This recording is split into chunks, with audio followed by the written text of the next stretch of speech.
This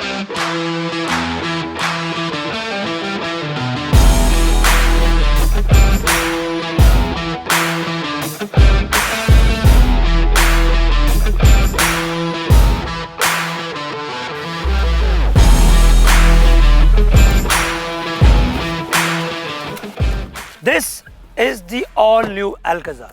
Now, if you Google the word Alcazar, it means a Spanish fort. We are at Alila Fort in Jaipur.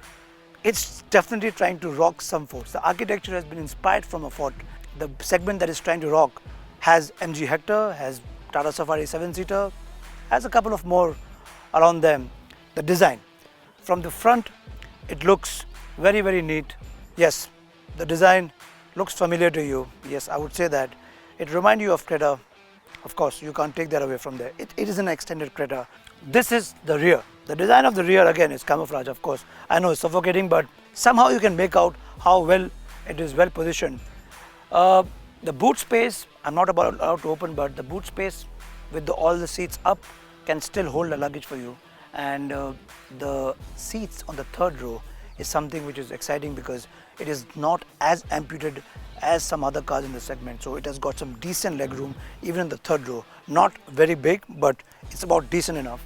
The second row is something which is quite neatly done because the captain seats can really fold back and can come back on its own. It's got a laptop crate just in case you want to work. All in all, it packs in everything right in the right proportion. The C pillar and the B pillar are exactly how it should be because the car of this stature, the car with long wheelbase, you cannot have anything else apart from that. Now the Alcazar comes with the 18-inch alloy wheel. Yes, that also separates this from Creta because Creta normally comes with 17-inch alloy wheel. The 2-liter engine, the petrol that I just drove right now, it is quite refined. It's not something very peppy, and if you're looking to have really a lot of fun or enthusiastic drive, that's not what Alcazar is meant for. That's not what Alcazar is supposed to be.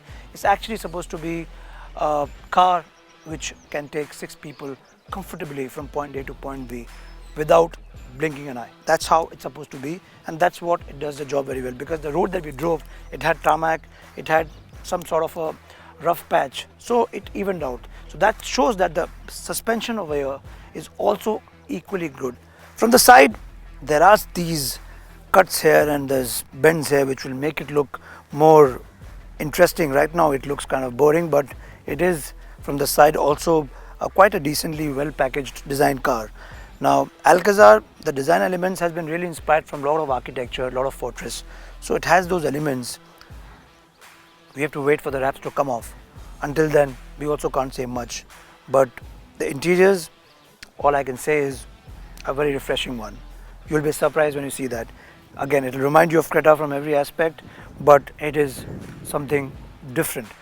The engine specs, all of the details are right below. I can't say much because we are all in under embargo, so we shouldn't be talking much. All I can say is that Alcazar is a very interesting car. You'll have to wait for us to drive it very soon. And until then, you take care, stay safe. And if you've not subscribed so far yet, please do that now.